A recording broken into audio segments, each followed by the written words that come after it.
देवेंद्र फडणवीसांनी कोणालाही भेटताना काळजी घ्यायला पाहिजे.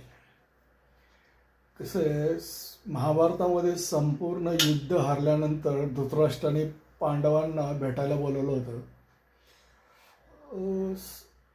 जेव्हा भीम भेटायला गेला तेव्हा श्रीकृष्णाने पुतळा समोर केला आणि धृतराष्ट्राने त्याला मिठी मारून त्या पुतळ्याचा मिठीमध्ये भुगा केला. त्यामुळे असल्या पिसाळलेल्या धृतराष्ट्रांना भेटताना फडणवीस साहेबांनी काळजी घेतली पाहिजे. स्वतःची चूक न मानणाऱ्या लोक ही कुणावरही राग काढू शकतात. त्यामुळं कुणालाही भेटताना जवळ करताना आपली वागणुकं तयार ठेवा. हाच कारण आम्हाला भाजपची गरज आहे, भाजप सरकारची गरज आहे. त्यामुळं ही काळजी घ्यावी.